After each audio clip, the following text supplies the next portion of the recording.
Greetings and salutations. Welcome to Havoc and Chaos Live, a weekly look at some of the batshittery we call news and the pals, pundits, and other off-the-wall people, myself included, who claim to know what is really going on in our world. I'm an atheist, a lesbian, and I have bipolar disorder. Hate of any kind is not welcome in my world.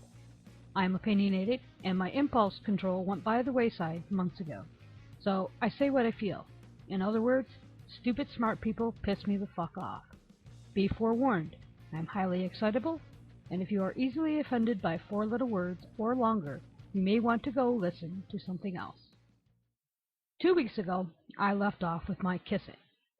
The junk of a fallacy. 1. Random chance. 2. Single step. 3. Nothing like it should be. And 4. Predetermined target. Let's take a look at each in a bit more detail. First up, random chance. And this is a point Michael alludes to. It's a common trope among the ID crowd. Order and information don't just come together by randomness and chance. Well, sir, last I looked, I was not slammed together like the 747, or, in your case, a computer code. I am the product of my parental lineage, which operated according to 5 principles of natural selection, which are: 1. Within a species, individual variations exist naturally. 2. More offspring are produced than can survive, and their success determines their ability to successfully reproduce and pass on their genetic information. This is a whole discussion by itself, and it is a concept that the ID crowd, amongst others, like to twist.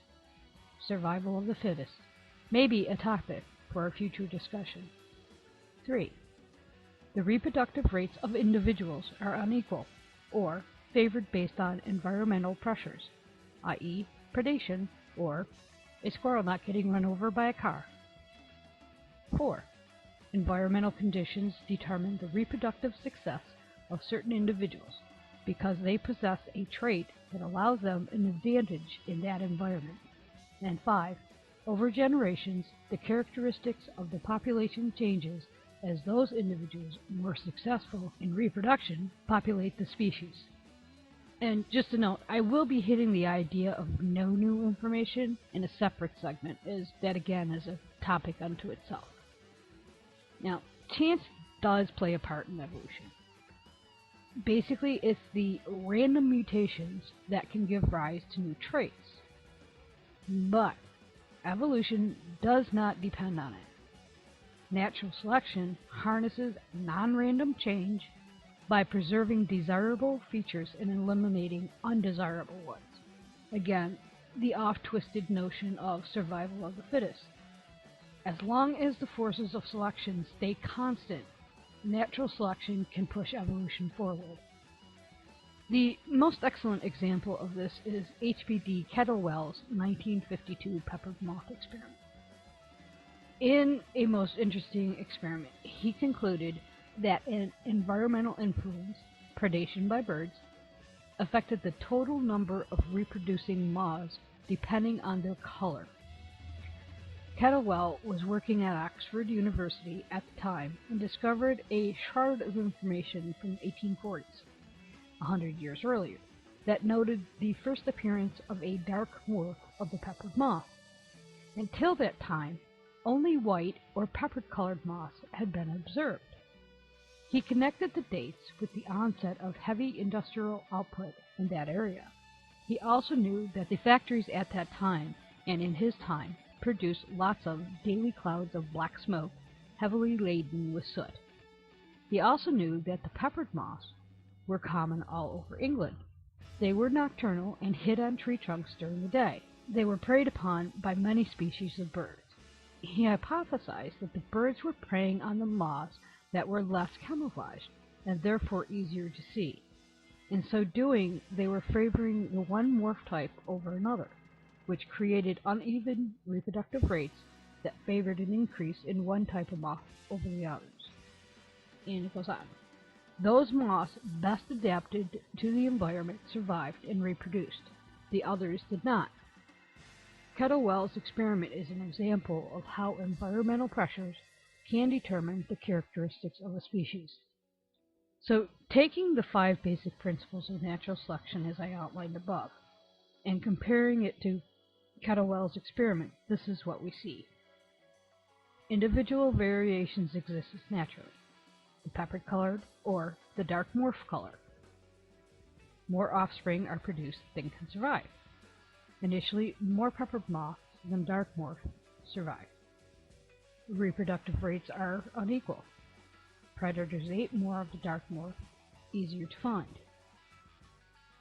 Environmental conditions determine the reproductive success. The soot. The characteristics of the population changes. More dark morphs appeared as they now had the advantage. What is interesting to note, as pointed out in my class on genetics and evolution, this genetic melanism continued until around 1980, when the clear air acts of 1956 and 1968 began to have an impact. Instead of the dark morph, the peppered color is again the predominant. Another classic example would be Darwin's finches, and I know y'all are familiar with this one.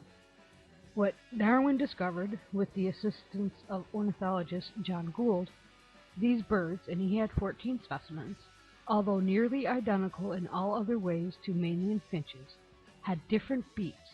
Their beaks had adapted to the type of food they ate in order to fill different niches on the Galapagos Islands. Their isolation on the islands over long periods of time made them undergo speciation.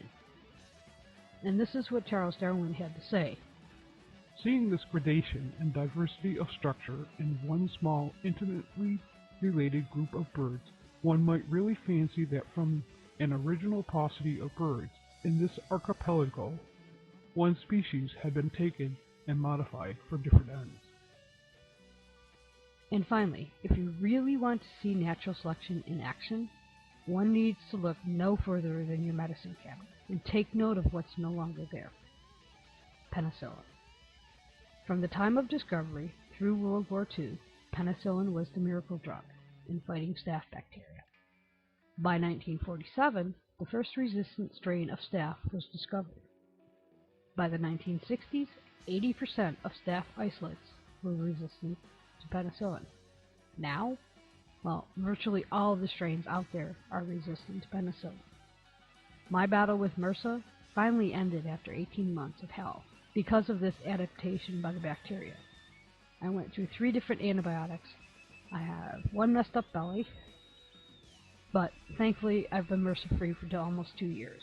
I did have a minor flare, but that was dispatched quickly. One final important note concerning chance. Natural selection is a measurement across a population and through generations.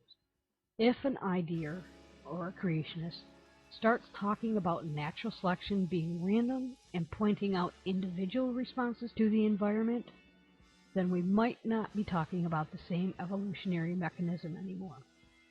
Everything that happens within evolution is happening to populations. Individuals do not evolve. So, natural selection is the differential survival of individuals or genes, depending on your perspective, but it is measured through time and within the context of a population. So, I decided to keep the segment short. I have been babbling more than usual on today's overall topic, but what I hope to have provided is 3 solid refutations to the notion that evolution by natural selection is chance.